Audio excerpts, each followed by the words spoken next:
दीपक खनेजा और आप देख रहे हैं A1 हरियाणा।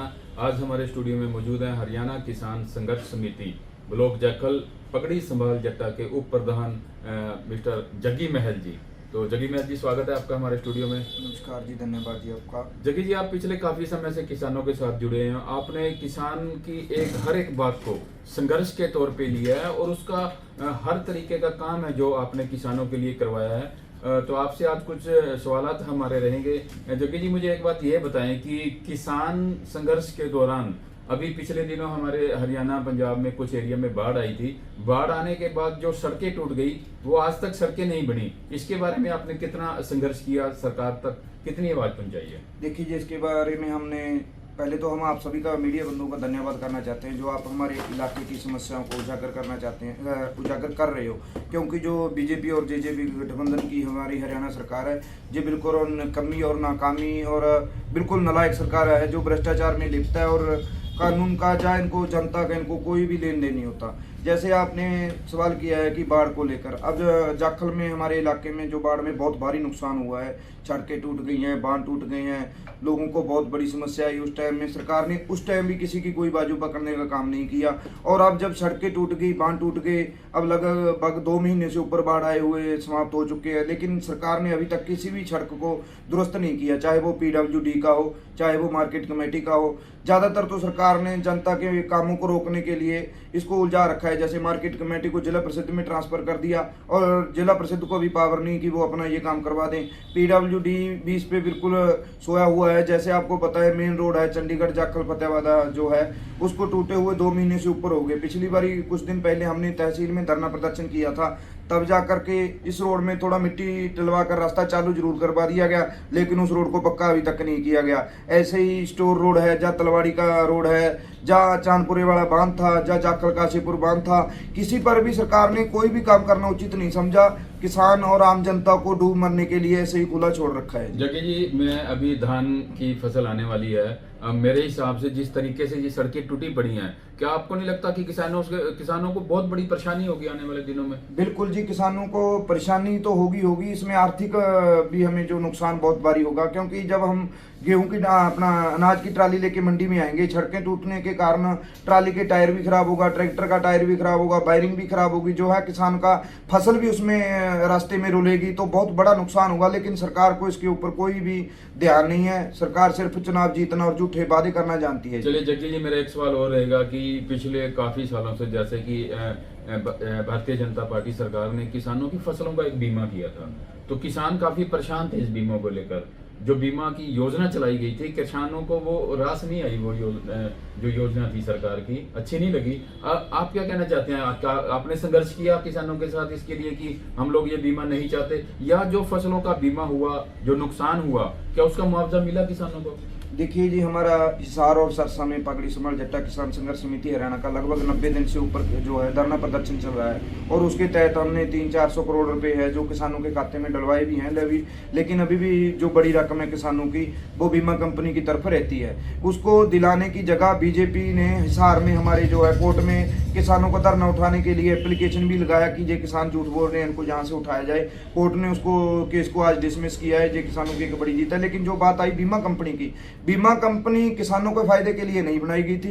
बीमा कंपनी सिर्फ अपने गिने चुने कुछ आदमियों को, उद्योगपतियों को, बड़ों को फायदा देने के लिए बनाई गई थी। 9 साल से बीमा कंपनी हमें लूट रही है। सरकार हमारे नाम पे, जो किसानों के नाम पे, उनको पैसा भी दे रही है। हमारे जो बैंक खाते KCC से भी काटी जा रही है, लेकिन किसी किसान को अभी तक बीमा कंपनी ने खुश होकर बीमा नहीं दिया, क्योंकि जो उनकी कंडीशन है, जो उनकी शर्तें हैं, वो कोई भी किसान उसको पूरा नहीं कर सकता। और जेकर अब जैसे हिसार में धरना प्रदर्शन करने के बाद कुछ बीमा जारी किया गया, तो बीमा कंपनियां भाखड़ी हुई हैं। जो इस बार का फसल का जो बीमा काटा गया था, वो हमारी KCC खातों में वापस डाल दिया, क्योंकि बीमा कंपनी को पता चल गया है कि किसान इस समय जागरूक हो चुके हैं और अपना लड़ाई लड़कर जे अपना शांति से जे बीमे की जो रकम है लेंगे ही लेंगे। इसलिए उन्होंने बीमा देने की बजाय अब जब देने का टाइम आया तो वो कंपनियां भाग खड़ी हुई हैं। सरकार उनके साथ है जी। किसी भी कंपनी के ऊपर कोई अभी तक कार्रवाई नहीं हुई है। किसी कंपनी को नोटिस नहीं निकाला गया कि आप किसान को जो बीमे का राशि है वो दो। लेकिन जब हमसे पैसा काटना होता है तो हमारे KCC से हमारी परमिशन के बिना, हमें बिना बताए ही पैसा काट लिया जाता है जी। इसलिए बीमा कंपनी किसान के फायदे के लिए नहीं थी, ये सरकार ने अपने कुछ गिने चुने लोगों को फायदा पहुंचाने के लिए बनाया गया था। जग्गी जी, एक सवाल मेरा और रहेगा कि सरकार जब भी कोई योजना धरातल पर लेकर आती है, उसका प्रचार प्रसार होता है, लोगों तक वो बात पहुंचती है। और पिछले दिनों फैमिली आईडी जो बनी हुई है उस पे जो राशन मिलता है लोगों को, लोग काफी, गांव के काफी लोग परेशान हैं। हमने आपको देखा है, आप राशन डिपो पे जाके लोगों के साथ संघर्ष करते हुए दिखाई दिए हैं। तो फैमिली आईडी को लेकर जो राशन नहीं मिल पा रहा, इसके लिए आपने क्या संघर्ष किया है? इसके लिए जी हम संबंधित अधिकारियों से मिलते भी रहते हैं, लेकिन फैमिली आईडी में जो सरकार कह रही है कि हमने एक जनता को सहूलत दिया है कि जिसका जो फैमिली आईडी में इनकम के आधार पर उनको सब कुछ मिलता रहेगा। लेकिन आज 9 साल हो चुके हैं सरकार आए हुए, अब तक ये हमारी आम जनता के हाथ से फैमिली आईडी और दफ्तरों के चक्कर नहीं निकाल पाए। जितना ये सोच रहे थे कि हम फैमिली आईडी बनाकर लोगों को दफ्तर से दूर कर देंगे, घर बैठे सहूलत मिलेगी, लेकिन 9 साल में हमारी फैमिली आईडी ही नहीं बन पाई सही तरीके से। किसी की इनकम ज़्यादा आ जाती है, जो खुद कम करवाना चाहता है, या जिसकी जितनी इनकम है एफिडेविट लगाकर भी करवाना चाहता है, उसकी उतनी की नहीं जा रही। अब मेरे पास बीपीएल परिवारों से हर रोज 10, 20, 50 फोन आते हैं और हम बातचीत भी करते रहते हैं उनके डिपो मालिकों से जाकर, क्योंकि डिपो के जो मालिक हैं उनके भी हाथ में कुछ नहीं है। हाँ, किसी किसान को या मजदूर को जिसको बीपीएल में तेल मिलता है या राशन मिलता है, उसकी इनकम सरकार खुद घर बैठे उसकी इनकम बढ़ा देती है और उसका राशन पानी बंद कर देता है। हर गांव में लगभग सैकड़ों लोग ऐसे हैं जिनको ना तो राशन मिल रहा है ना तेल मिल रहा है, और सिर्फ कारण यही है कि इनकम जो है उनकी खुद बढ़ाने के कारण लोगों की इनकम है 60-70 हज़ार और सरकार बता रही है 3-3 लाख, उनका सारा कुछ बंद हो जाता है। कुछ इनकी टीमें रखी हुई हैं, उनमें इन्होंने अपने लड़के रखे हैं पार्टी से जुड़े हुए, वो जिनके साथ उनकी नहीं बनती या द्वेष भावना से काम करते हैं। फैमिली की जो इनकम है वो खुद ही ऐसे ही बढ़ा देते हैं, जिसके कारण हर गांव हर शहर में फैमिली आईडी के कारण बहुत ज़्यादा समस्याएं आती हैं। अब फैमिली आईडी को लेकर तेल मिल रहा है, सरकार कह रही है कि हम तेल दे रहे हैं, लेकिन आप गांवों में हकीकत जाके पता करें, सिर्फ कुछ गिने चुने परिवारों को मिल रहा है, जो भी कोई इनकी पार्टी से कोई जुड़ा हो या कोई शायद इनका वर्कर हो। अन्यथा किसी भी गरीब परिवार को तेल और राशन पूरा सही मात्रा में नहीं मिल रहा, और वो चिल्लाते रहते हैं बेचारे 9 साल से हाथ में फैमिली आईडी लेकर इधर उधर दफ्तरों में सीएससी सेंटरों में ही बेचारे खज्जल खुबार होते हो रहे हैं। 1% फायदा फैमिली आईडी का हमारी जनता को नहीं मिला जी। जग्गी जी, मेरा एक सवाल और आपसे रहेगा कि वैसे तो प्रदेश भर में चोरियां काफ़ी हो रही हैं, लेकिन हमारा जो क्षेत्र है पंजाब से लगा हुआ है, यहाँ पर चोरियों की भरमार अभी भी जारी है। लगातार मोटरसाइकिल चोरी हो रही हैं, घरों में चोरियां हो रही हैं, यहाँ पे नशा भी बहुत करते हैं लोग। पिछले दिनों हमने आपको देखा था, आपने नशे के खिलाफ काफ़ी संघर्ष किया, पुलिस तक आवाज़ पहुँचाई, लेकिन अब आपको क्या लगता है कि ये चोरियां और नशा, या क्या ये हमारे इस एरिया में समाप्त हो जाएगा? इसके बारे में क्या कहना चाहते हैं? देखिए जी, जो चोरियां हो रही हैं वो उसका मुख्य कारण बेरोजगारी और नशा है, और इस सरकार में नशा भी बढ़ा है और बेरोजगारी भी बढ़ी है, जिसके चलते चोरियां होना लाजमी है। अब 9 साल में आप देख सकते हो, जाखल में हमने अनेकों बार नशा बंद करवाने के लिए पुलिस स्टेशन अन्य विभागों में धरने प्रदर्शन किए हैं, लेकिन संतुष्टिजनक कार्रवाई सरकार की तरफ से नहीं हो पाई। अब ये जाखल का ही नहीं, आप जानते होंगे जाखल के हर गांव में हर शहर में, या फतेहाबाद जिले के हर गांव में हर शहर में चिट्टा नशा आम बिकना शुरू हो गया है। सिग्नेचर कैप्सूल आम बिकने शुरू हो चुके हैं, और इसीलिए जब नशा लोगों को चाहिए तो वो चोरी कर रहे हैं। जाखल में हर रोज हर गली से हर घर से लोगों को ऐसे नहीं पता कब उनके घर में से मोटरसाइकिल चुराया जाए, कब उनकी गाड़ी चुराई जाए। हर टाइम जाखल में 1-2 चोरी हर रोज होती है, लेकिन अभी तक किसी चोर को पकड़ा नहीं गया। ना तो सरकार ही चाहती है उनको पकड़ना, ना ही सरकार चाहती है नशा बंद हो। जेकर नशा हम सोच भी चाहें कि जाखल में बंद हो जाएगा, लेकिन पूरे हरियाणा में हमारे प्रयास से फिर भी नहीं बंद हो पाएगा, क्योंकि सरकार की नीयत नहीं है। टनों के टन, क्विंटलों के क्विंटल गुजरात पोर्ट पर लाया जाता है, उसको ग्राम ग्राम करके गांवों में बांटा जा रहा है। अकेला जाखल में नशा समाप्त हो, इसमें ना तो हम ऐसा सोच सकते हैं और ना ये सरकार करना चाहती है कि जितने नशेड़ी हैं उनके जहाँ नशे बेचने वाले बड़े स्मगलर हैं उनके नाम विभाग तक को दे दिए गए थे।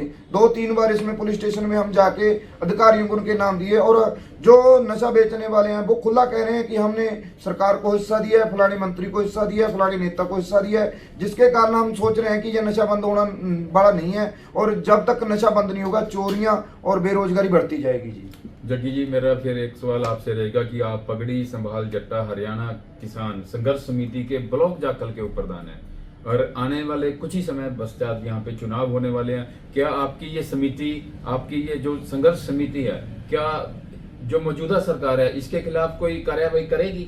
मतलब कहने का कि चुनाव में आप इनके विपक्ष में कुछ किसी और पार्टी का साथ देंगे, या अपना केवल मात्र आपका काम लोगों को सुविधाएं दिलवाना है? इसके बारे में आप क्या कहेंगे? देखिए, पहला तो यही है कि हम चाहे सरकार कोई भी है जी, हमारा काम है जनता के मुद्दों को उजागर करना, उनकी समस्याओं को हल करवाने का। लेकिन फिर भी बात यही आती है कि जेकर ये सरकार रहेगी तो इसमें मुद्दे हल करवाने बहुत कठिनाई भरा काम होता है। जैसे आपको पता है, फतेहाबाद में बाढ़ मुआवजे को लेकर पिछले 35 दिन से धरना प्रदर्शन चल रहा है, हिसार में भी चल रहा है। इसलिए हम जनता को बताएंगे कि हर बार धरना देकर ही नहीं मनवानी चाहिए। जब हमारे पास एक मौका है, अच्छा मौका है सरकार बदलने का, जब हम सरकार को ही बदल देंगे तो शायद हो सकता है कुछ जो मुद्दे हैं नई सरकार आए अपने आप हल करे, कुछ किसानों के, कुछ मजदूरों के, कुछ व्यापारियों के, आम जनता के। जब मुद्दे हल होंगे तो हमें शायद जरूरत नहीं पड़ेगी धरना प्रदर्शन करने की। तो इसलिए सरकार को तो हम यही कहेंगे कि इस बार इसको चलता किया जाए ताकि देश को बर्बाद होने से बचा लिया जाए। अब इस सरकार ने हमारे इलाके को रेड जोन में डाल रखा है जी। बाढ़ आ गया, किसान का ट्यूबवेल टूट गया, बहुत से किसानों के ट्यूबवेल टूटे हुए हैं। ऊपर से सरकार ने उनके ऊपर शर्त थोप रखी है कि जेकर आप अपना ट्यूबवेल लगवाना चाहते हो, दोबारा नया बोर लगा के उसमें मोटर ट्रांसफर करना चाहते हो, तो किसान को बोला जा रहा है अपने खेत में फुफारा डालो, अपने खेत में पाइपलाइन डालो, इतना खर्चा डालो। जबकि सरकार का हक ये था कि किसानों को टूटे हुए बोरों का मुआवजा देकर उनको नए ट्यूबवेल लगवाए जाते। लेकिन सरकार ने, जैसे वो कहते हैं, इस आपदा को भी मौके में बदल लिया। वैसे मोदी जी हमारे प्रधानमंत्री हैं, वो कहते भी हैं कि मौके को, आपदा को मौके में बदल लो। उसी तरीके में अब जब कोई किसान नया ट्यूबवेल लगा रहा है, सरकार ने तो उसको सहायता क्या देना था, उल्टा सरकार शर्तों के नाम पे, रेड जोन के नाम पे उससे हजारों करोड़ों रुपए लूट रही है, जिससे किसानों का बहुत बड़ा नुकसान हमारे बाढ़ के इलाकों में हो रहा है। वो चाहे जाखल है, चाहे हरियाणा का फतेहाबाद है, चाहे वो रतिया, जहां भी अम्बाड़ा का, जहां भी बाढ़ आई है वहां सभी किसानों के साथ ऐसे ही हो रहा है। जेकर उन्होंने अपने ट्यूबवेल कनेक्शन नए लगाकर शिफ्ट करना है तो उसको भारी शर्तों में उलझा रखा है जी। इसलिए, और इसी के साथ किसानों का एक जो बड़ा मुद्दा है, पंजीकरण का मुद्दा है जी। पंजीकरण का क्या है जी, पहले हमने छठे महीने में धान लगाया, पंजीकरण किया फसल बेचने के लिए, उसके बाद बाढ़ आ गया, फसल बर्बाद हो गया। हमारे हरियाणा के सीएम बोलते हैं कि आप ई क्षतिपूर्ति पे जाएं और अपना पंजीकरण करवाएं। हमने ई क्षतिपूर्ति पे जाके पंजीकरण करवाया और नई फसल लगाई। अब नई फसल लगाई है तो सरकार दोबारा फिर बता रही है कि आप ई पोर्टल, जो अपना पंजीकरण का पोर्टल है, इसमें जाएं, अपना पंजीकरण करवाएं। फसल कटने तक 4-5 बार पंजीकरण हो रहा है। और उसमें बड़ी दुविधा क्या है, बड़ी जो नुकसान की बात है, जो हमारे गांव की पंचायती जमीन है, जैसे तलवाड़ा की है, मेउंद की है, सादरवास की है, जिन किसानों ने ठेके पे ले रखी है उनके नाम पे पंजीकरण नहीं हो रहा। और उनका जो पंजीकरण है जमीनों का, वो यूपी में बैठे लोगों के, जब बड़े लोग जो दूसरे शहरों में बैठे हैं वो अपने नाम पे करवा रहे हैं। इसके लिए हमने पुलिस स्टेशन में भी चले गए, हम तहसील में भी चले गए, एसडीएम साहब से भी मिल ले, एग्रीकल्चर विभाग से भी मिल ले, डीडीए साहब से भी मिल ले, डीसी तक हमने ये मांग को रखा कि जो जाली हमारा 420 से हमारा पंजीकरण करवा रहे हैं हमारी जमीनों का, इनके ऊपर कार्रवाई की जाए। क्योंकि उनके बैंक अकाउंट नंबर, उनके फोन नंबर, उनका नाम, एड्रेस पूरा हमारी जमीनों का जो फर्जी पंजीकरण करवा रहे हैं पूरा दिख रहा है। लेकिन अभी तक, आज तक 3 साल से हम इस मुद्दे को उठा रहे हैं, किसी एक भी साथी पर जो है सरकार ने कार्रवाई नहीं की, कोई 420 का पर्चा नहीं डाला जी। चलिए जगीमैल जी, आप हमारे स्टूडियो में आए, आपका बहुत बहुत धन्यवाद। धन्यवाद। लेटेस्ट वीडियोस के लिए अभी सब्सक्राइब करें A1 हरियाणा को और प्रेस करें बेल आइकन ताकि सभी अपडेट्स आपको मिले सबसे पहले।